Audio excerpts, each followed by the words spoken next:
Hey guys, it's Madison, and today is a very, very drizzly, rainy Monday afternoon. So if you hear any pitter patter in the background, that is probably the rain hitting my window, so sorry about that. But yeah, it is currently Monday afternoon, and I leave the country to go back to the States on Friday afternoon. So almost exactly 4 days from right now. I'm gonna be leaving my front door to go to the airport to go back home. So during these last 4 days before that visit, I want to go ahead and kind of push myself, challenge myself in one last hurrah of sorts to actually actively study my 3 target languages before I go home and enjoy my Christmas vacation with my family. So from Monday through Thursday, the 4 days before I leave, in addition to packing and cleaning up my apartment, I'm going to be challenge myself to do something in each of my languages every single day. First of all, for Korean, I want to work on reading. One of my goals for this year was to read about a book a month in Korean, and while I definitely did not achieve that, I have read a couple, but not in recent months. So I want to go ahead and read one last book before I go home, because I'm probably not going to bring maybe one book with me home. I don't want to pack a bunch of weight with me just to carry it back here again in a couple of months. So I want to go ahead and read one last book here before I visit home. So here it is. It's called 똑같은 얼굴, the same face, identical face, and it's about someone finding their doppelganger, apparently. I haven't started it yet, but it looks like it's around 170 pages. So in order to read it all in 4 days, that would be around a little over 40 pages per day, right? Yeah, that's right. So yeah, I'm going to be hopefully reading this successfully over the course of 4 days. Since my school stuff ended last week, except for graduation on Friday, I am basically free as a bird this week, and so it should be fairly easy to accomplish this as long as I, dedicate enough time to it every single day. For Mandarin, I'm going to be trying to read some Do Chinese every single day, either an article on there or a couple episodes of one of the stories. I'm actually thinking about starting a reading challenge similar to the one that I did in Japanese earlier this year. If you haven't seen that video, I'll put a link up there somewhere for you to watch it if you want, but basically just trying to read a little bit of Mandarin every single day for a certain set amount of time. Way back in April, I actually bought the premium subscription for half price while they were having some flash sale on my iPad, but I have not really been using it as much as I had hoped I would be. I have been using it decently on and off throughout the months, but not as much as I would have liked, and so I figure, for the last couple months that I have it, I might as well try to, push myself in some way, so I might go ahead and start that challenge now and go for a couple months if I can. But for sure, over the next 4 days at least, I want to go ahead and read that every single day. Just something on there and do some vocab stuff as well, using their SRS system built into the app. And then for Japanese, I have a lot of vocab reviews built up on the Satori Reader app, which is that app that I used when I was doing Japanese reading every single day for 5-ish months. And yeah, I have not kept up with the vocab as much as I would have liked to. I've never been the kind of person to do daily reviews in general, except for that, 5-month period where I tried really hard to do that. And so I didn't expect myself to be doing it daily, but I did hope that weekly I would go in and kind of catch up on vocab so I wouldn't forget all the things I did learn during that 5-month intensive period of time. But I have been kind of slacking. So I'm hoping to use this week as kind of a catch-up period where every day I could do maybe 100 reviews or so if I can. We'll see, but I don't want to, like I said, lose all that vocab knowledge that I did build up. And so out of the 400 whatever reviews that I currently have due, I'm hoping to, at least make a decent chunk of progress into that during this week. So yeah, those are my rough goals for my 3 languages. And oh, I almost forgot, right before I filmed this, I actually realized oh crap, it's Monday, which means I have my Korean class. This is the final week of that Korean class that I signed up for at the beginning of the semester. And so I'll have that tonight and then Wednesday night as well. So yeah, that is my big plan for this little 4-day challenge. I'm probably not going to do any daily updates on this just because it is the same thing every single day. Just if I have anything interesting to report, I might jump in and have a quick update, but I'll probably just do one big chicken at the end. So yeah, without any further ado, let's go ahead and jump into this little mini challenge.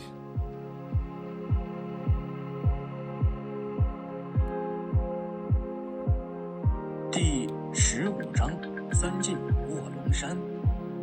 刘备第2次来卧龙山，还是没有见到诸葛亮。诸葛亮，看的看，安静的刘备和关羽，就一个字都没说。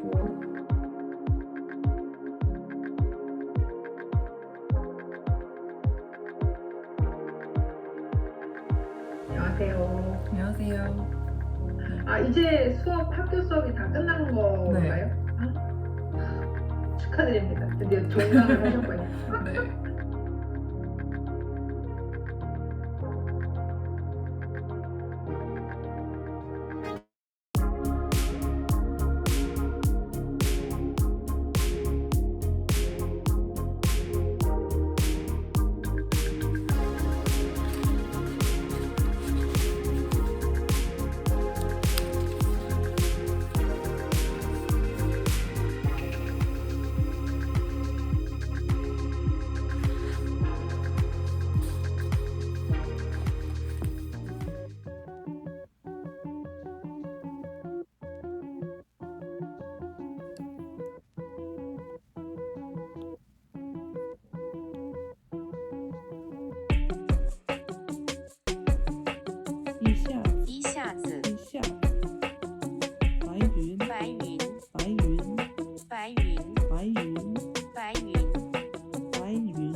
hirogaru, hirogaru, hirogaru.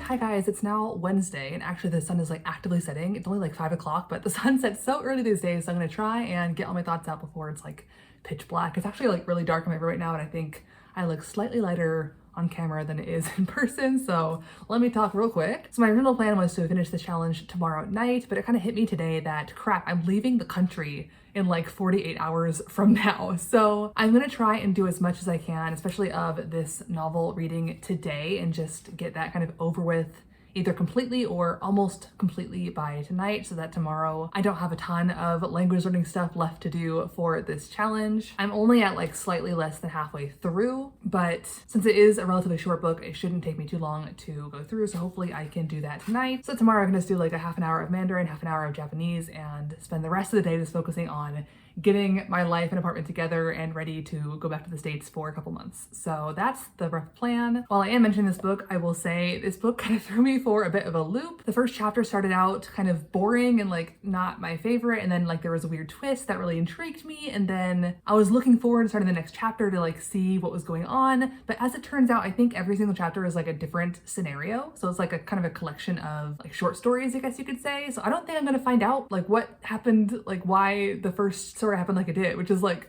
what was the reason for how what why? So I'm a little bit frustrated about that, but we'll see. I guess it's not over. I only read 2 chapters so far. The second chapter was okay. Like instead of being like I hate it and now I'm kind of interested, it was just kind of like meh the whole way through. My problem with this book so far is that the characters all feel kind of flat. Like they're trying to kind of develop a full story in each chapter, but like they're not really developing the characters that much. They don't feel like actually well-rounded human beings so far to me, which is kind of annoying, but it is decent enough for me to actually keep reading the entire thing. I haven't actually gotten to like the doppelganger situation mentioned on the cover. I was wondering like when it was going to come into play in the first chapter, and now that I realize it's like more of a collection of short stories that are like unrelated, it makes a lot more sense. Like, oh, that's why there was no doppelganger situation at all at the very beginning. So I'm looking forward to that little story to see what's going on there. So yeah, I have about 100 pages left of this to read. Hopefully I can get it all done tonight, but if not, hopefully I'll get most of it done tonight so that tomorrow I can just do a little bit of reading and focus primarily, like I said, on packing and cleaning and that kind of stuff. Tonight I also have my very last advanced Korean class. Finally, it was like a 14-week, I think, semester, which felt very long. Honestly, I'm kind of glad it's over. Is it bad to say? Like I actually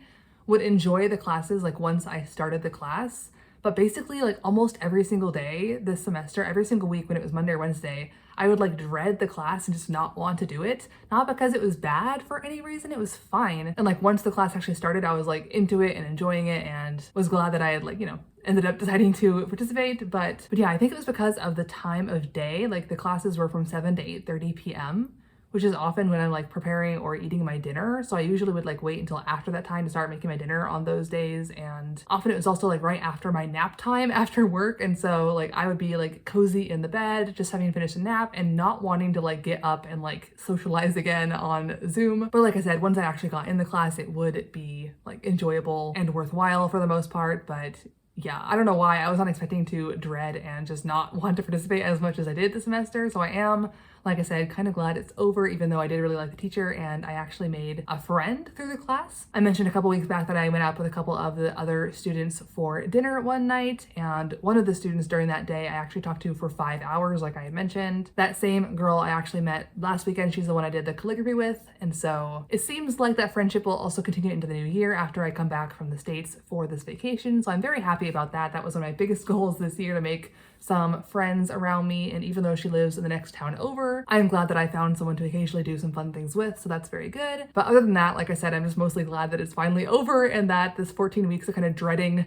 Monday, Wednesday nights when I was like tired and groggy from naps and not wanting to socialize while hungry. I'm just glad that the whole period is gone. Although next year I guess I'll have to find some new, interesting, fun way to practice my speaking. We'll see about that. But yeah, that's the plan for the rest of this challenge. Continue doing the Mandarin and Japanese like I have been doing. Hopefully finish this book or most of it tonight, finish that class tonight, and then finish this challenge and pack and clean like crazy for the last 24 hours in Korea this year.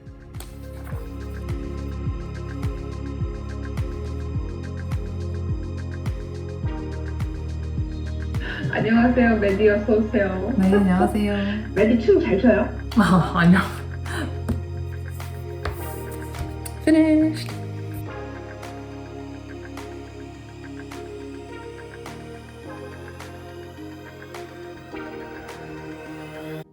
롱 영증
Okay, so it's just past 3 o'clock on Thursday and I've officially finished this challenge. Over the past 4 days, I did manage to do all of the goals that I wanted to achieve every single day because, like I mentioned, I want to spend most of today cleaning, packing, and just focusing on the fact that I'm leaving the country for a few months tomorrow. I made sure that I started today's tasks really early, at least for me. Normally I do things really late in the evening or at nighttime, but today I started at like noon instead, so much earlier than normal for me, and I managed to go ahead and knock out finishing out this book, reading my 2 Chinese, and doing my Saturday Reader reviews for the day. As far as how much I actually studied during this time, this novel took just under 5 hours, so 4 hours, 41 minutes. For 2 Chinese, every single day I read 2 little episodes or chapters of the story that I'm currently reading, and that ended up taking 2 hours and 3 minutes over the 4 days, so that's roughly half an hour per day. For Saturday Reader and reviewing that vocab that I learned in the past and have been kind of ignoring for a few months, I started out strong. I did 5 sets of reviews, and each review is 20 words. That's 100 reviews on Monday. On Tuesday, I did a little bit less. I did 3 sets of reviews, so 60 words of review. And then yesterday and today, I did 2 sets of reviews, just 40 words per day. But honestly, I'm happy with that. I don't need to try and overwhelm myself with vocabulary. I want to kind of catch up, but not in a rush, if that makes any sense. So I'm happy with how much progress I did make on that. And that totaled 1 hour and 53 minutes over the 4 days. So almost half an hour on average per day, although it did start out bigger and get smaller over time, like I said. I spent 3 hours on that advanced Korean Zoom class for that last final week of class. And then on Tuesday night, I spent almost 5 hours binge watching that drama unintentionally. I had chosen that drama because I didn't think I'd be that interested in it, and so I thought I could just watch 1 episode of it, but apparently no. Apparently I was interested, even though I did fast forward a lot, since I did watch 9 episodes in just under 5 hours, which is not how long that originally should take. So I was fast forwarding through quite a bit of it, but I was relatively interested in the plot and figuring out what would happen next. So yeah, an intentional binge session there. But yeah, all of that totals to 16 hours and 21 minutes over the past 4 days. So over 4 hours a day on average, and about half of that time was actually on my targeted activities. So this novel, the 2 Chinese, and the Saturday Reader, the other half was on the class and the drama stuff. So I'm pretty happy with that for this little last hurrah. I do think I am going to try and continue reading Chinese every single day for, about 20 minutes to half an hour if possible. That is a very daring thing to say in the face of international travel and feeling jet lagged. So I'm not sure I will actually keep up this challenge. I might have to take a little break and then restart it after I'm feeling better in the States, but I am going to try and see if I can keep up this habit for the next, month or two, just to see if I can maintain and improve my reading abilities in Mandarin. All right, so that is it for this little mini challenge. Like I said, it is gonna be the last kind of big push I make for studying this year. I am still gonna try and do that little bit of reading every single day, but besides that, I'm not going to be doing any intentional hardcore studying at all for the rest of this year because I'm gonna be home with family, my dog, and just relaxing for the most part. So aside from that little tiny bit of daily consistency I'm hoping to do, we'll see if I actually do it. I'm probably only be doing some binge watching dramas and reading webtoons and fun stuff that I just enjoy aside from that. So yeah, that is it for me in this video. It is time for me to pack and clean and hopefully get my life together in time for my flight tomorrow. I'm hoping to make a little vlog talking about my flight back to the States and hopefully all of the kind of fun language activities that I'm going to be doing on the flight, but we'll see if I end up actually doing that, if I have the time or energy to do that. But whatever the next video is, I will see you there, and until then, 안녕.